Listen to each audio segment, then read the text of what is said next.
Have with us Rob Booker. Many of you guys know Rob. Rob is the founder of TFL365.com and BookerSFO.com. He's the host of the Traders Podcast, author of the book Adventures of a Currency Trader. He's a former commodities trading advisor and money manager. So if you guys could give me 1 second, we're going to pass over the controls. Rob, you there? I am here. Hello. How are you? Good morning. Good morning to you too. It's all yours. All right, everybody. Let's have some fun. Welcome. I'm going to show you my screen. I'm going to welcome you to this morning's webinar. I'd like to introduce myself and say a few words, and then we're going to get into some hardcore, awesome, fun time. All right, this is a big question that I get asked all the time, and it's like, what are the big boys doing? And I talk a lot about trading because, as most of you know, I love traders, and I also love trading, or at least most weeks I do. Some weeks I want to throw my computer out the window. You probably know what that feels like. I see a lot of people talking about what the big boys are doing. Let's see, I say to myself, what are the big boys doing? Who are these big boys? The banks? Why is it always the banks? What is it with the banks and the big boys? Do banks only hire big boys? And what is a big boy? Well, a big boy, as the story goes, is a guy who's sitting at a trading desk someplace, smoking a giant cigar. The sole purpose in the life of a big boy is to stop out your trade. He has no interest in sex or fast cars, new iPhones, his children, his wife, his mistress, his annual bonus, or losing weight. Well, you know, he is a big boy after all. The myth continues with the promise that if you can know what the big boys are doing, then you will be able to see what they see. You will be able to see where the stops are. You'll be able to see where the orders are placed. And then, this is the most amazing part, you're going to assume the role of a big boy. And you're going to be the most profitable trader in the world. Or you're going to make $1 million. And of course, all of this is BS. The big boys are actually men and women sitting at giant rows of desks in New York and London and Sydney and Tokyo. They hate their jobs most of the time, and they hate each other. They are glorified and overpaid used car salespeople. They get a bunch of Netflix inventory, and then they've got to move it. A client calls up and wants to buy a bunch of rack space and pay no more than X per share, and then these big boys have to do the deal. These are actual traders. Often these people hate their jobs, as I said. They hate their commute, their boss, their desk, their friends, their families. They hate everybody. That's why they're always so angry. So who's looking at your stop then? And that's a good question. My take on this is that somewhere along the way, a really smart educator realized that he could sell you more crap if he told you that the boogeyman was looking at your stop loss, and then sell you a magic necklace or a moving average that you could wear around your neck to ward off like the evil stop loss hunters. And I'm here this morning, welcome, to tell you that good old-fashioned hard work, dedication to good process, and hardcore, fun technical analysis is exactly what you need. Most people, as you know already, are going to fail. And not because of the big boys. Most people fail because they can't grow up and just stop out of their damn losing trades. And today I want to do some of that old-fashioned hard work, show you a process that I use, go deep into some technical analysis, and hopefully leave you better than I found you. If you like what we talk about, I have a lot more of it on the way. And maybe if you're interested, and if I'm interested, we could do a little Saturday trading course in the future about it. But for now, I'm not here to sell you anything or tell you that I heard what the big boys are doing. Let's just say we can focus today on our own game plan and let the big boys take care of themselves. I'm going to talk about taking high probability Knoxville trades for stocks and ETFs. My name is Rob Booker. You can get more information about everything that we talk about today at realtraderswebinar.com/BookerSFO. Everybody will probably send you 12,000 emails with that link in it, and you should probably click on it. Make you feel good all over your body. Oh, look at that. That's the big boys at their trading desks. Good morning, big boys. How you guys doing? Find any stop losses? It's Saturday. What the crap are you guys doing at work? What a beautiful office you guys have. Nice big computers. Good job, big boys. You keep stop hunting. You guys need to wear some different clothes and stuff. All right. I'm of the opinion that a high win percentage makes a happy trader. I don't know about you, but it certainly makes me happy. I'm Rob Booker. That's me sitting in a Starbucks at the beach somewhere. Some people take their computers to the beach. I went to Hawaii the other day because I got kind of burned out. And guess what? I didn't take my computer with me at all. I just went to Hawaii to lay around. People talk about the big boys all the time that, you know, they act a certain way or look a certain way, and I think that you just want to be just exactly who you are as a trader. And I love you just the way you are. I love traders. I'm the host of the Traders Podcast. I built a website called TFL. I built a website for stocks, futures, and options called Booker SFO. I'm actually the owner of TraderInterviews.com, which many people don't know. I also wrote Adventures of a Currency Trader, and I'm the only person in the world to ever do a course about neurolinguistic programming and trading. Why? Because I'm smart? No, I'm not smart. I just love this stuff. I love it. I might be the dumbest trader you're ever going to meet, but I have to make it simple in order to make a profit, because that's my goal. That's what I want to do. I'm also the author of the upcoming book, Man vs. Market. I took a drive across the United States of America and slept overnight at traders' houses and talked to them about trading because I'm a maniac and because I can't stop thinking about this stuff. Today, I want to not stop thinking about boosting your win percentage substantially. What you're going to need today is a momentum indicator set to 20 and a relative strength index, RSI, set to 21. Now, I'm going to blow through some stuff really fast, and Kevin's going to cut me off right at the time limit, so I can't go longer than what I promised, but I got a crap load of stuff. I have only taught this once before in a private class, and then I've just expanded this presentation. There's probably no way on earth we're going to get through this, so I'm not going to back it up or revisit slides or answer questions or whatever. You can just watch the recording like 100 times if it interests you. If you hate it, then you can just tune out right now and you can come back later on. But I love you and you should stay. The momentum indicator should be set to 20. The relative strength index should be set to 21. Knoxville divergence, which I made up, is when a momentum divergence setup is accompanied or confirmed by overbought or oversold RSI. So we're going to look at divergence. Divergence is the disagreement between price and an indicator. This is what it looks like on a screen with Apple. Apple. You can see price is falling, and then you could see the momentum indicator is rising. So you could see price is dropping, the momentum indicator is rising. At the bottom of the screen, you can see the RSI set to 21 is oversold. So what we have here is we have divergence with a twist. We have divergence, though. We have a disagreement between price, which is falling, and momentum, which is rising, which is an early warning sign that price is probably going to go up, which it does. The confirmation of that is that the RSI was oversold. It's like waiting for a divergence trade long enough for price to do something that's an anomaly or odd or just different. So we're not just looking at divergence, which is a dime a dozen and happens all over the gosh darn place. We're also looking for divergence with RSI. Now, we're not going to enter that trade immediately. We're going to add another twist to it. Woo, twists. I don't want you to obsess about risk to reward ratios. What we're really worried about is increasing your win percentage. What we're really worried about is taking a blank chart, so to speak, and then getting a story off of that chart and then making a trade off of that chart. And what's the story told on a Knoxville divergence chart? Well, the story is that price is about to create a trend in the opposite direction. And there are two keys to turning that early warning sign into making high probability trades with Knoxville trades. And number one is you got to be selective. You need to be selective about the trades you take. Some of us are all over the place. I've done this. We're just open up the charts and we're like, woohoo, I got to take a trade today. It's my job, so I'm going to take a trade. I don't care what it is. I'm going to take a trade. Oh, that's a questionable looking setup. Well, I got to take a trade. Time's running out. I'll just take that trade. And then that's the one that always screws you over. So we want to be selective.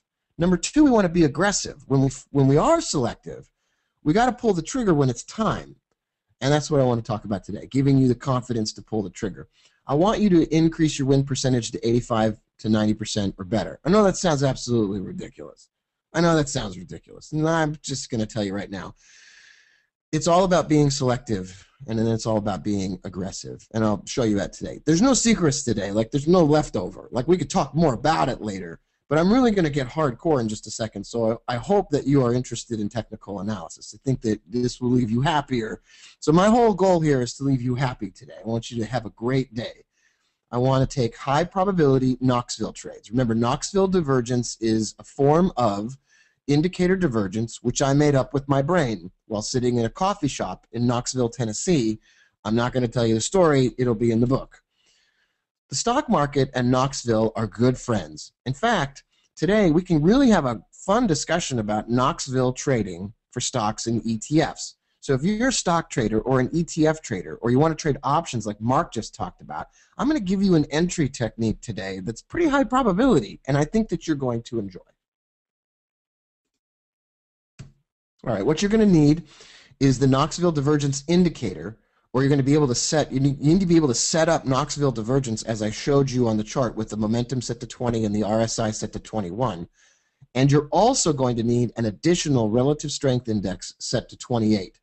So what you need is momentum set to 20, a relative strength index set to 21 for Knoxville divergence, and Knoxville divergence, to repeat it, is when a momentum divergence setup is accompanied or confirmed by overbought or oversold RSI. Let's take a look at it again so you can sort of get this image in your mind. This is Apple. This is a 15-minute chart. You could do it on any time frame chart, but I love the 15-minute. You can see price is falling on top of that red line.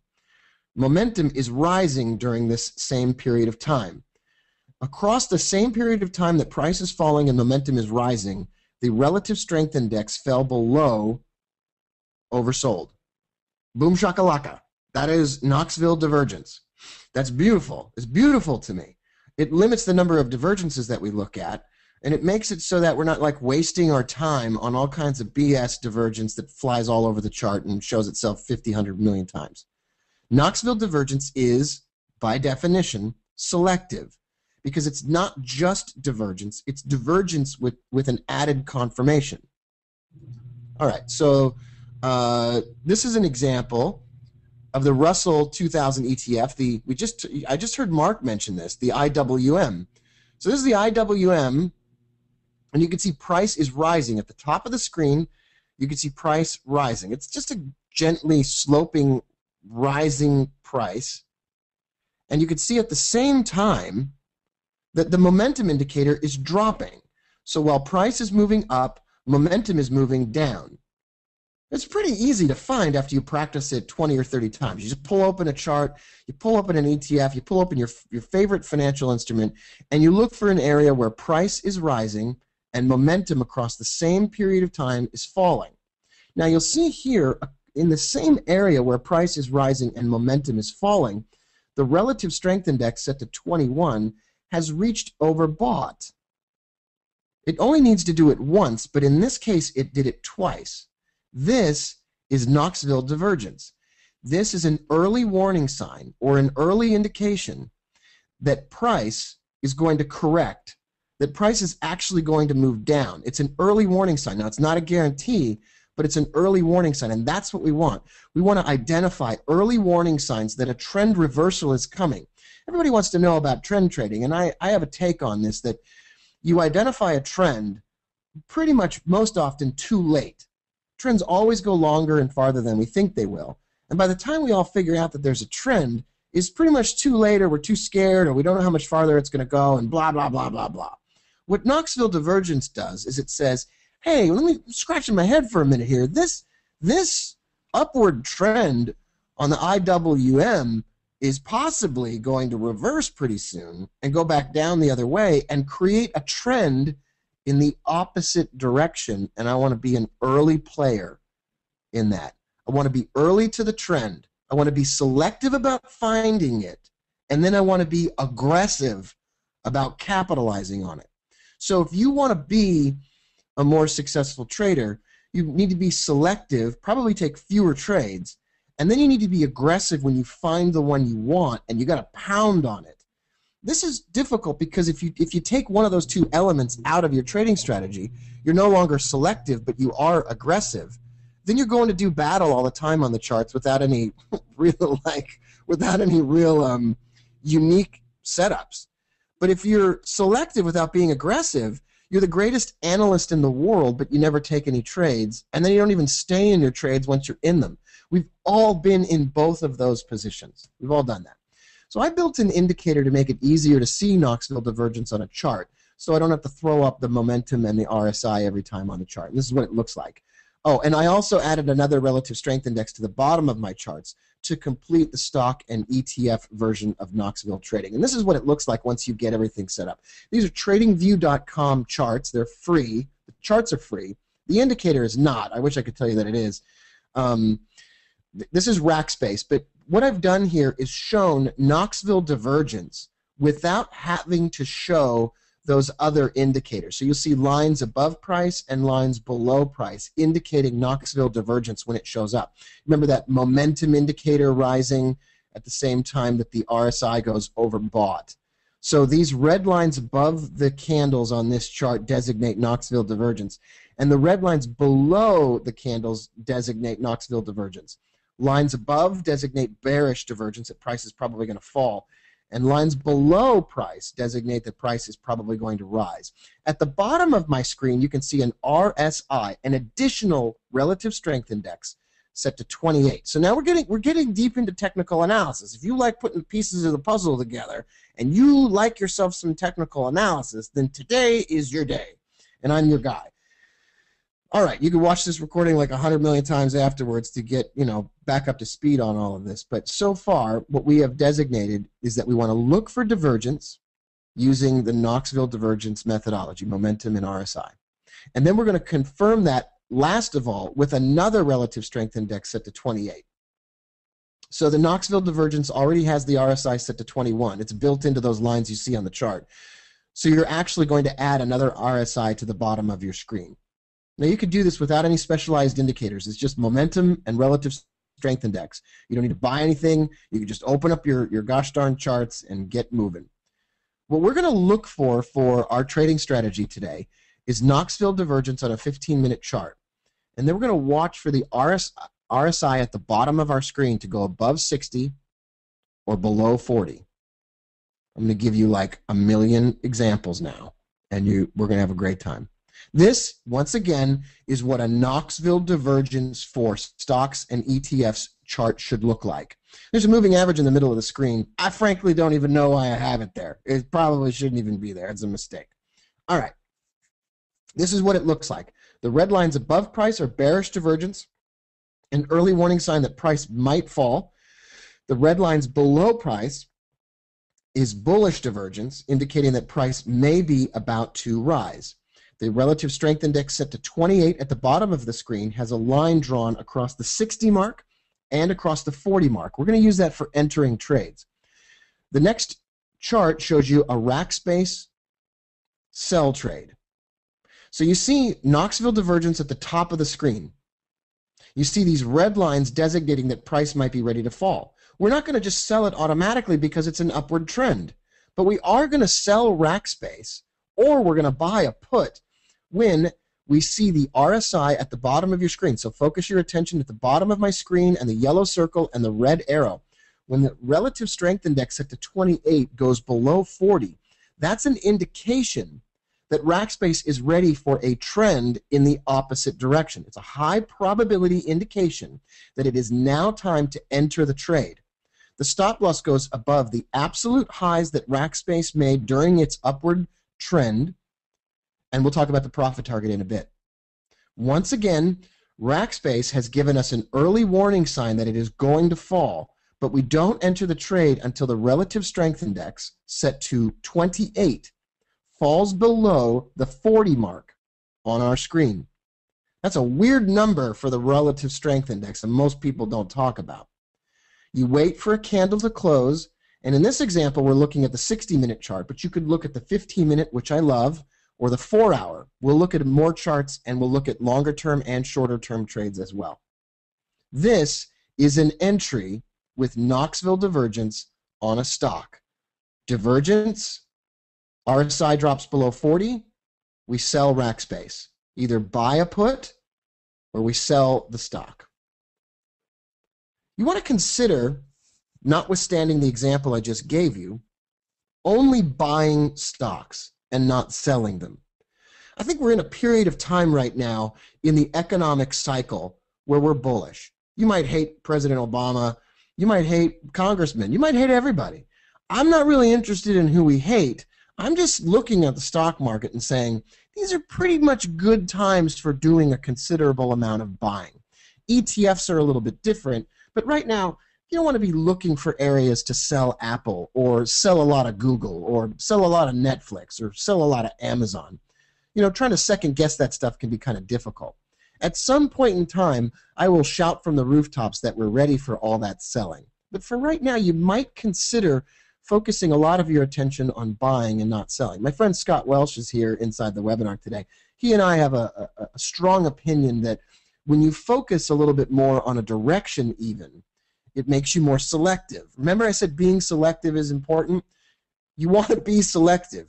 You want to trade companies with liquidity, earnings, good management, growth, stuff that you can find in the pages of Investors Business Daily. It's like a newspaper that you can just pick 50 stocks out of to focus on, and you're no longer looking at like 5,000 stocks, which is a problem that all of us have. Like, what the crap am I going to choose if I have 5,000 to choose from? Just trade 50 companies that have good earnings, good liquidity, good management, good growth prospects, and whatever, blah, blah, blah. Here's another Rackspace chart. We'll move on to other financial instruments in a bit and have a nice little section on ETFs as well. This is Rackspace on the 60-minute chart. You can see that we have a bunch of red lines designating Knoxville divergence underneath the candles. Now, those are all divergences that say a buy trade is coming. It gets you set up way in advance. Knoxville divergence is the kind of thing that says way in advance, days in advance, a trade is coming. Get your peepers open. Get your charts open. Get your alerts ready. We're going to take a trade. You can see at the bottom of the screen that the friggin' RSI doesn't go above 40 during that time, so we stay out of the buy trades. We're not trying to pick a bottom. The only thing you get when you try to pick a bottom is a stinky finger. That's all you get. You get no profit. However, when the RSI pokes its little cute head above the 60 mark, right over here to the right, I don't know if you can see my cursor just circling around. When it does that, it's go time. That's a buy trade. You buy it outright if you want to buy the stock, or you buy an option.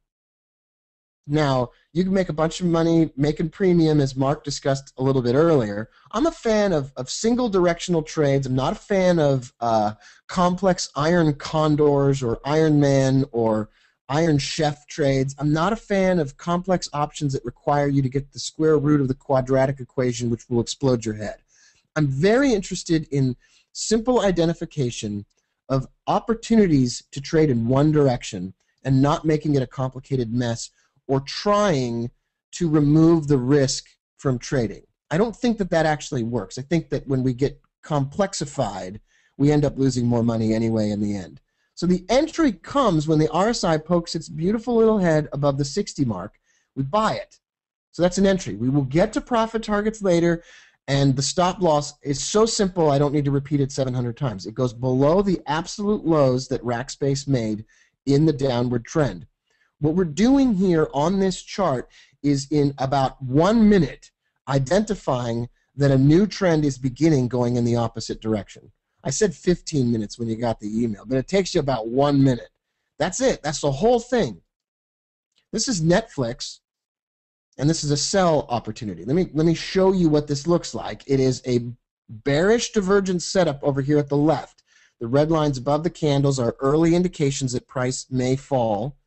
Then, off to the right, we have the RSI set to 28, drop below 40. That's a sell trade. Stop loss is the red line above the candles. That's above the highest high that Netflix made in the upward trend. How high above the highs do you need to put the stop loss? I don't care. 1 cent is fine with me. Here's Caterpillar. Cat. Hello, Caterpillar. Off to the left, there is bullish divergence. Price is falling, but the momentum indicator at this time was rising. That's bullish divergence. You can do that without any specialized indicators. You don't need any specialized indicators to do this. I have it on my screen to make it easier to teach you this method because you can draw divergence on your chart very easily. You can figure that out. And if you can't figure it out, we can do some business together. All right. price is falling, momentum was rising. That's divergence. That's Knoxville divergence. Plus, in these yellow circles, you see that the RSI set to 28 went above 60. Boom shakalaka, that is a buy trade. You buy a call with a 30-day expiration if you're looking at a 15-minute chart, just the next expiration on that, or you just buy Caterpillar. You just go buy some Caterpillar. You call up your broker and you say, buy Tokyo, sell Sydney, or whatever you want to say. Caterpillar on the 15-minute chart. Here's another one. It looks very similar to the one we just saw, but it's not the same trade. Caterpillar was bullish divergent. Red lines indicate that price was falling and the momentum indicator was rising, and the RSI set to 21 was oversold. And then off to the right, in the yellow circles, the RSI set to 28 on our screen rose above 60. That's the entry. We buy a call, just a straight out buy a call. You could do a bull calendar spread. You could do that. You could do a bull spread. That's fine. I don't want to figure all that stuff out. I just want to make the money. I'm willing to take the risk. So I buy it. I know that my maximum risk is the price that I paid for that call. I try to take something that is a strike price that is 1 to 2% away from where I'm at. And I'm trying to make a profit on my options trade. I'm trying to get a high probability profit. I'm not trying to retire on one trade. I'm trying to retire off the next 2,000 trades. And this is just one more brick in the wall, so to speak. So that's the entry. Got a lot of charts to show you. Here's another Caterpillar. They all look the same, don't they? I love this chart for a couple of reasons. One, small divergence over the stretch of a very small number of candles. So it's bullish divergence. Price is falling, momentum is rising. And then off to the right, we have a gap, and price goes up high enough to cause the RSI set to 28 to go above 60. We buy it. Now there's a gap here. Shouldn't this gap be filled? Isn't that gap going to be filled? Isn't that one of the things that has to happen? No, it doesn't have to happen. First, we have to buy this and make some money, and then the gap can be filled. We don't care about the gap otherwise. We don't care. We don't want to care about the gap. We don't give a darn. Here's Citigroup. I wouldn't call Citigroup necessarily a great company, but let's just say you're interested in the financials. You want to trade Bank of America, which is a great stock to trade with this, or Citigroup or Wells Fargo. All those are good ones to trade with this. You get bullish divergence off to the left. Price is falling, but the momentum indicator over the course of that time was rising. But we don't do anything about it until price jumps upward and the RSI jumps above 28. Boom, that's in. We're in. We're going to buy this stock, or we're going to buy a call. And the stop loss is going to go below the lowest lows as Citigroup was falling. Now, you might say, well, that's counter trend trading, Booker. I just outed you as a counter trend trader. Okay, wow, you caught me. Wow, I feel really guilty about that, and the guilt is overpowering, and I feel dirty all over.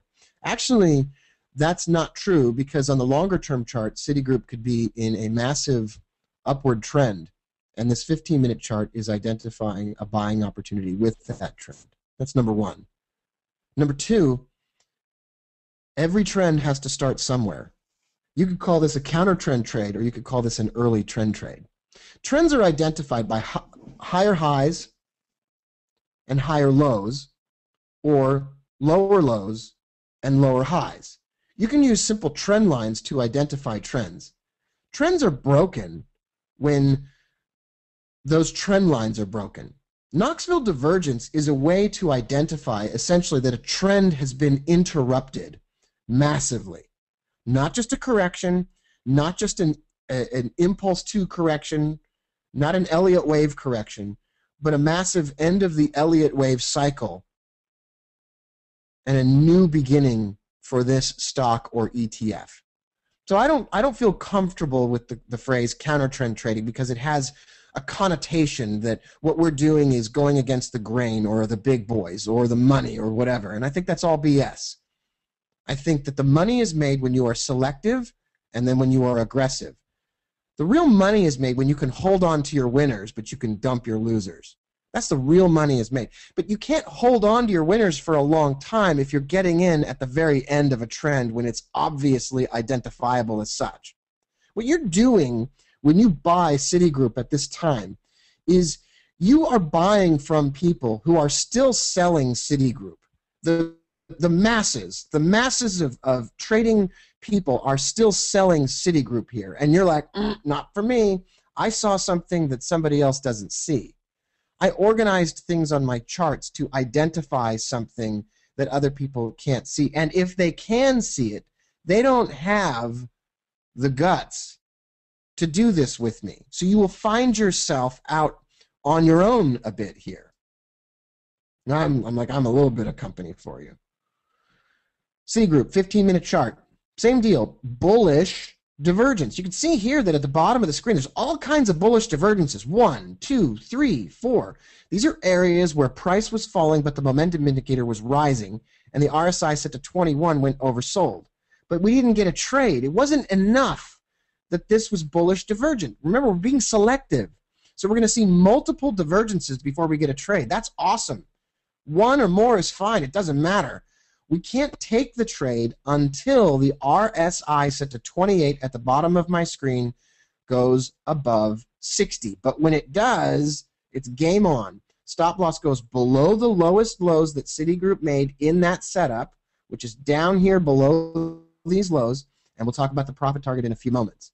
I really want to sear into your memory what these trades look like. I'm just looking at consecutive examples on these financial instruments. There's no, oh, I picked the best one and that's making me look really smart. I'm just picking them all. They're just all here. I mean, you can look at them yourself. I mean, you're going to finish the webinar and look at it. I better show you everything, right? Here's Citigroup on the 15-minute chart. Again, bullish divergence. This time there's only one divergence line. There's no benefit to having multiple divergences. And there's no benefit to the slope of the divergence. It makes no difference whatsoever.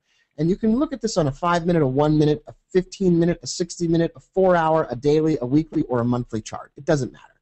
It's all like the Matrix or whatever. I don't know. It's all part of the same whole. We're all one big happy family. Citigroup, 15-minute chart, bullish divergence. Then the RSI jumps above 60. We're in. We're in, people, and that's a buy trade. Stop loss goes below the lowest lows that Citigroup made in the creation of that downward trend that we saw. That protects us. That means if it goes lower than that, then the trend is back on, right? So that's why we would get out. There's no genius to that. There's no identification that the big boys have their stop losses there. That's a bunch of BS anyway. That always fails anyway. Oh, well, the big boys didn't have their stop losses there today because, and then someone has an answer for you. There's no trickery to this. There's no trying to tell the future or look into a crystal ball or call your friend on Wall Street or find out by drawing a bunch of lines where, like, other people have their stop losses. There's no mind reading here. It's simple risk management. It's probabilities. And it's just you and the chart. There's nobody else here trying to do damage to you. Only people that ever do damage to traders are themselves. I'm the worst enemy of my own trading account. And so are you. We're all that way. You're also the biggest hero, too. Let's look at more examples because they're fun. All right. Bullish divergence. This means that price was falling and momentum was rising, and then the RSI set to 28 goes above 60. And then we buy Google. We buy a call or we buy Google. On Booker SFO, actually, we took this trade. We bought a $900 call that expired October 19th. And we just outright bought it at 880. I think we even got in this trade really late. This was a trade that we took. This was a trade that we planned. I mean, there's a gap here. I don't think that gap was ever filled. Who cares about the gap? I mean, we just want to buy this and just ride this sucker as long as we can. This is another Google chart. Looks a lot similar to the one we just looked at. Look at all these divergences. Boom, 1, 2, 3, 4, 5, 6, 7. In each of those cases, price was falling, and over the same course of time, the momentum indicator was rising. And RSI set to 21 went oversold. In every one of those cases. But we avoided getting into these trades because we didn't have the probabilities in our favor. We would wait until the RSI set to 28 goes above 60. And then we buy it. Buy a call. If you're looking at a 15-minute chart, you just buy a call with an expiration at the next expiration date. Granted, it's 20 days or longer out. Facebook. Everybody hated this stock for a while. Now everybody loves it. I don't really get people. I don't understand people. People are weird. I don't really care if it's Facebook or Faceback or Instagrammatic or whatever. I don't care. It doesn't make any difference to me. As long as it's a reasonably well-run company with some revenue and people, a heavily liquid stock that I know I can get out of, I'm cool with that. We'll look at ETFs in a minute, and they're superpower. They're like the superpowers of these trades. There's bullish divergence. You see price falling, momentum was rising. You can't see the momentum rising because I built it into the indicator, but you could pop up the momentum indicator set to 20 and you can see the same thing. And then we get the RSI set to 28 that goes above 60 and we're in. I think by this time you're getting the fact that these are pretty reasonably good trades. This is Facebook 15-minute chart. Bullish divergence, price is falling, momentum was rising, the RSI goes above 60, we're in. This is Micron Technology. I can't even remember what the heck Micron does, but I remember driving past this in Utah. Back in the old days when I went to college, there used to be a Micron plant kind of near where I went to college. I don't remember if that's still there, if they've gone bankrupt, or they're owned by somebody else, or if this is actually a different company altogether, and frankly, I don't really care. This is an example of a random chart that I just pulled up and said, hey, what's an example of Knoxville divergence on this chart? Huge, long bullish divergence setups over a course of a ton of candles. Price was falling, the momentum indicator was rising, and then the RSI went above 28. We bought it. Let's go on to Cisco Systems. You can see here that this is the bullish divergence here. Price jumps up, but the RSI doesn't go above 60. No trade. This is Cisco Systems again, where there is a trade. Bullish divergence, like 25 bullish divergences, and then all of a sudden price just jumps up. It gaps up. You're going to see this a lot on Apple, Cisco. You're going to see it sometimes on Google, although to a lesser extent. You will see gaps on some of these really volatile stocks. Cisco jumps up. Mr. John Chambers and his company are ready for a massive tear upwards of about, 10% over the course of 2 weeks, which is going to make your options trade just do backflips for you. And RSI goes above 28. And you buy this, you buy a call, or you just buy Cisco. Here's Google on the 15-minute chart. 2 divergences, a little one inside of a big one. Doesn't matter. I don't care how many of these there are. I don't care about the slope. I don't care about the length of time. I don't care about the time frame chart. I just want you to focus on something that you know you like. Bullish divergence, which means that price was falling, momentum was rising, RSI set to 21 was oversold, and then boom shakalaka, the RSI set to 28 jumps above the 60 mark, and then we buy, and then we hold on to Google for dear life. What about trading ETFs and indexes with Knoxville? Well, I do this on a regular basis. If you want more information about this later on, if you think this is kind of interesting and you want to go deeper into it, you can go to realtraderswebinar.com/BookerSFO, and we could do some business together, blah, blah, blah, blah, blah. This is the IWB, the Russell 1000 index, and you can see here that there's bullish divergence, these lines underneath the candles, and then there is the RSI that goes above 60. There's a gap. Hey, what about this gap? We don't care about the gap. We just buy it. We're not going to wait for this gap to be filled and do some trickery. Usually, when one of these trades fires off, it is going to go massively and quickly in your favor on an ETF or an index, or it's going to do the opposite. It's going to go against you really quickly.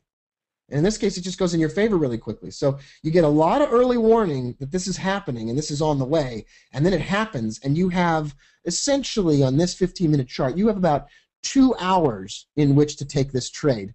And if you're going to buy a call, you just need to get into the market and go ahead and buy your call option, and you're going to ride this thing. This is the SPY, which I love. I love it. SPY here is bullish divergent, and then the RSI set to 28 goes above 60. You can see it almost goes above 60 a lot. It's a really nice number to use. It goes above 60. We buy it. Who cares about the gap? And then I'm showing you some arrows on top of the candles. What do those arrows mean? I'm not going to ask you a rhetorical question that you know the answer to. I'm just going to speak bluntly to you. Those are your profit targets or your moves to break even. These are areas where you're going to take some profit off the table. You want to make money, so you're going to take some profit off the table in these areas. What we do here to complete this setup is we buy the SPY or we buy an option. I love those tight spreads on the SPY. And you buy that here. Stop loss goes below the lowest lows in the previous downward trend. And then as Knoxville divergence shows up, as price is rising but momentum is falling on this chart, we begin to lock in profit by moving our stop loss to break even, or we simply take some profit off the table and ride it the rest of the way. Let me repeat that again. The highest probability profit target for making money on as many of these trades as possible is to exit when you see a Knoxville divergence setup in the opposite direction. I'll repeat it again. If we bought here in this really beautiful circle that I drew that is symmetrically perfect, if we buy it there, we're going to exit or move our stop loss to break even the first time that we see Knoxville divergence show up on our chart, which is price rising but momentum falling, and the RSI is overbought. It doesn't mean we close the trade outright and take just a tiny profit. Although I'm going to tell you right now, if you just want to keep banking profit, that's a really good way to do it. If you're in an option, you got nothing to lose by holding on to that. You're only going to make money if it continues to rise. It's only going to get better for you. So you can hold on to that a little bit longer, and your risk is maximized. Your risk is already predefined, which gives you a level of comfort for staying in that trade. Here is the SPY on a sell. You could buy a put or sell SPY right here. We have bearish divergence, followed by the RSI set to 28 falling below 40. That's at the bottom of the screen. And that's an entry. We're going to sell it here. There's a gap, but we don't care. We're going to sell it because the tide is turning now. Now, we know this. Other people are like, I'm going to buy some of it here. It's corrected. I'm going to buy this on a dip. I'm the smartest person ever. And you're like, no, Goofy, you're not the smartest person ever. This is a Knoxville divergence trade, and now I'm an expert in Knoxville divergence, and that's an early warning sign that you, Goofy, are going to lose your money. So Goofy's over there buying the SPY, and you're like, whoa, I'm not doing that at all. I'm going to sell this. I'm going to buy a put right now. And you see where this arrow is my new word for arrow. You see where this arrow shows that there is a Knoxville divergence set up in the opposite direction. That's where we're going to lock in profit or get out of the trade. We're going to lock profit in or get out of the trade right there. If we bought a put, we'll just stay in this and try to ride this thing for a maximum amount of profit. This is the SPY on the 15-minute chart. You can see here that we have bullish divergence and then a long move upward, and finally the RSI goes to 61, it goes above 60 on a candle closing. And then all of a sudden Knoxville divergence shows up in the opposite direction. What do? We got to move our stop to break even. We have to take our stop from down here and move it up to the entry price so that we are not going to lose money on this trade. Or we just take our profit there. Now, that's not a lot of profit from 166.25 to 167.25 at the most, $1. At the most, it's like a 0.5% profit outright. And your options contract is not going to be worth any more than what you got it for. It's going to be absolutely a bust on that. But you're going to get out of it. You're going to dump this. Or you're going to take your profit and get out. That's the way that you protect yourself. You were selective and you were aggressive about entering, and most people forget this. Then you're aggressive about managing it. You are a really, really high-stress boss of your trade. You walk in and you supervise your employees. You have cameras at the cash register on your employees. You're an aggressive boss. You oversee the business of trading. You're not a set it and forget it kind of person. This is not a Showtime grill on pay-per-view or whatever, shopping network TV. You're not roasting a chicken inside of an oven and walking away. This is making money. You're going to have to aggressively make sure that the market is doing what you asked it to do. Here's another one over here. There's a bullish divergence over here to the left, and then there's a gap, and there's a buy trade. On this screen, you can't see any Knoxville divergence in the opposite direction on the right side of the screen. Guess what? This trade went forever. So this comes right at, the previous one was kind of a bust, right? We moved to break even, we got zero. Our options trade, we lost our premium. We lost it. We lost $200 or whatever. We lost our money. Whatever. We lost some money. The very next setup that comes along is a gigantic winner. So we broke even on the first one. Then we get bullish divergence next, not long after, just a few days later, about 4 days later, we get bullish divergence. The RSI set to 28 goes above 60. We buy it, and this thing just went on a tear. This thing was a really big winner. What about longer term and bigger profit setups with the Knoxville trade? Well, let's take a look at what if you looked at gold, GLD, the ETF. It's like giant ETF. What if you looked at gold from a 4-hour perspective? Your profit targets would be bigger. You'd ride your traders or your trades. You'd ride your traders. You'd ride those traders. You'd ride your trades a longer period of time. Let's look at an example. In this example here, you have multiple bearish divergences. Price is rising, the momentum is falling, and the RSI set to 21 is overbought. But you don't enter a trade because the RSI hasn't gone below 40. Finally, the RSI goes below 40. This is back in friggin' November of 2012. And this was trading at like 162.50 at that time. Now, you can move your stop loss to break even or take some profit because you're awesome. Or you just hold on to this thing for dear life, and you just take a little bit of money off the table every time you see a divergence set up in the opposite direction. Boy, it's beautiful. Those are big trades. Here's another 4-hour chart. Gold. Bullish divergence here. And then the RSI set to 28 goes above 60, and we buy it. We can lock in profit or close out after a move of $7 or $10, essentially a 6% gain within like a couple of weeks. Or you hold on longer with your stop loss set to break even and you go for a much bigger move. What about this over here? Do you see over here off to the left that the RSI went above 60? Why is that not a trade? Well, that's not a trade because there's no divergence at that time. The divergence line didn't show up until over here. So this is not a trade. This is not a strategy that could buy above 60 or sell below 40. Divergence is a necessary component. And at this time, there was no divergence. You can see the divergence later on, but there's no divergence at the time this RSI goes above 60. There wasn't any divergence. So there was no trade. Divergence is the first element here. You have to have divergence first. So this is another example of a 4-hour spider gold. You sell it here, and you lock in profit or close out here. What about trading crap companies with this? We have a few more minutes. What if, I used to call it the Chattanooga, it's just Knoxville. What if you were going to trade a crap company? What if you're going to trade some penny stock or whatever? Some just ridiculous company with no earnings or stupid management or whatever. What if that's how you make your money? Okay, that's fine. I'm cool with that. You do what you want to do.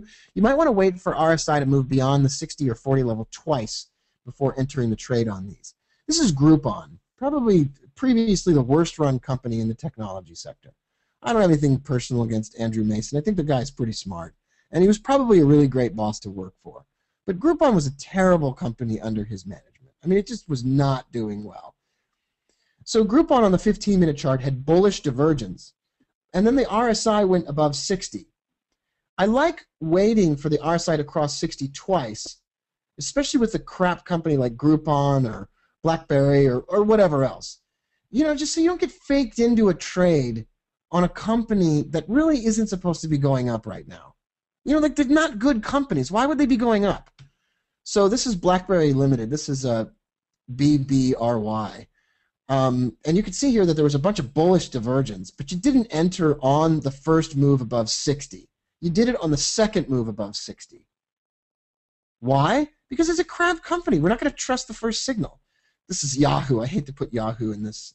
I hate to put Yahoo in this group, but you know, a while back, Yahoo wasn't what we would call the best company ever. I think Marissa Meyer's doing a great job, and you probably trust Yahoo to be a pretty good company from here on out.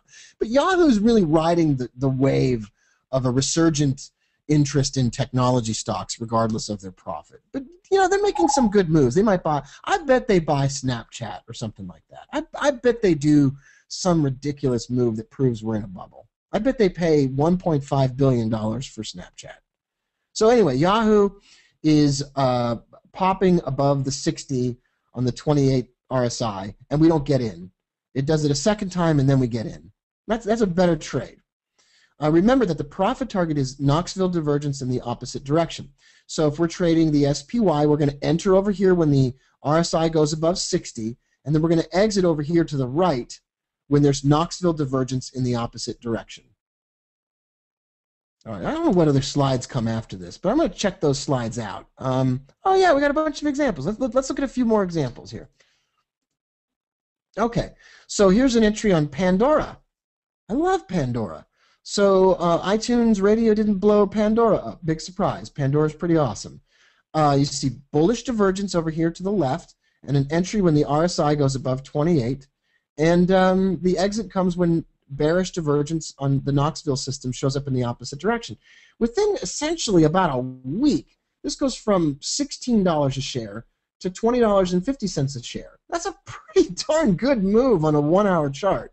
That might even be a 2-week trade, but that's a really good move. That's a really great move. You could do that with an option. You could just do that outright by buying it. Here's Halliburton. The bullish divergence. RSI goes above 60, and we exit it pretty quickly. Or we move to break even and lock in the profit. Here's Exxon. XOM. Bullish divergence. RSI above 60, we buy it, and then we get out. We lock in the profit or we get out outright. So we're going to get in here at 87.60 and get out at like 89. So, I mean, I know that's like $2 on an $88 stock, so maybe you don't want to trade Exxon. Maybe that's not enough profit for you in like one day. That's enough for me. Here's Exxon again. It's a pretty good stock with this. Bullish divergence. RSI goes above 60, we buy it, and then we get out there. So that's a move from $90.50 to about $92.50. So it's a $2 move on a $90 stock. That's pretty good for a 15-minute chart. That's a pretty good move. I mean, it's not the greatest move I ever saw for about a week and a half, but it's all right. Procter & Gamble, PG. So we have an entry here when price goes above, high enough to make the RSI go above 68, and then we exit over here. That's a move from 78 to 79. It is Procter & Gamble, people. So if you're trading this, like if you're day trading Procter & Gamble, first you need, I don't know, you need to stop doing that. But I wanted to give you an example.